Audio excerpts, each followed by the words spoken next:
Ang mga pagtatagumpay ni David. 18 kabanata.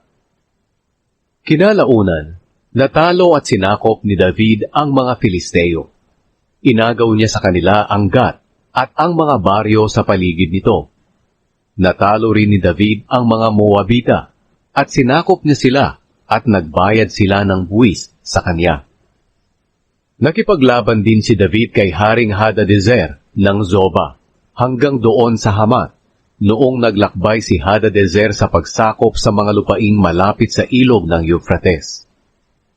Naagaw ni na David ang 1,000 niyang karwahe, 7,000 mga ngarwahe, at 20,000 sundalo.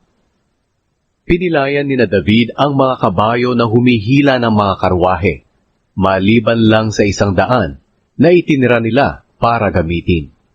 Nang dumating ang mga Arameo mula sa Damascus para tulungan si Hadadezer, pinatay nila David ang 22,000 sa mga ito. Nagpatayo agad si David ng mga kampo sa Damascus, ang lugar ng mga Arameo, at naging sakop niya ang mga ito, at nagbayad sila ng buwis sa kanya.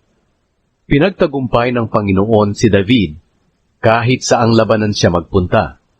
Kinuha ni David ang mga gintong kalasag ng mga opisyal ni Hadadezer at dinala ang mga ito sa Jerusalem. Kinuha rin niya ang maraming tanso sa Teba at Kun, mga bayang sakop ni Hadadezer.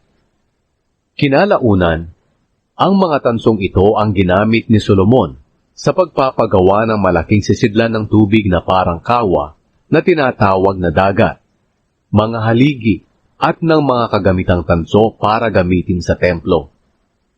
Nang mabalitaan ni Haring Tou ng Hamat na tinalo ni David ang buong sundalo ni Haring Hadadezer ng Zoba, pinapunta niya ang anak niyang si Hadoram kay Haring David para kamustahin at batiin sa pagkakapanalo niya kay Hadadezer. Noon pa man ay magkalaban na sina Tou at Hadadezer.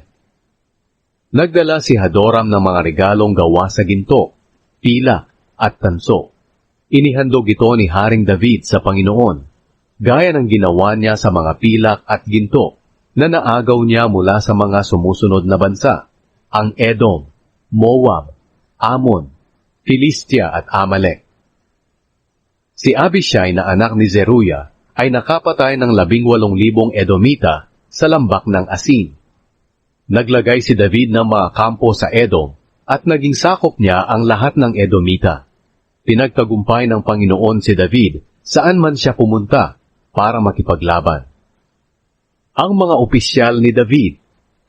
Naghari si David sa buong Israel na gumagawa ng matuwid at tama para sa lahat ng mamamayan niya. Si Joab na anak ni Zeruya ang namumuno sa mga sundalo niya. Si Jehoshaphat na anak ni Ahilud ang namamahala ng mga kasulatan ng kaharian. Sina Zadok na anak ni Ahitub at si Ahimelech na anak ni Abiatar ang mga pari. Ang kalihim ay si Shavsa.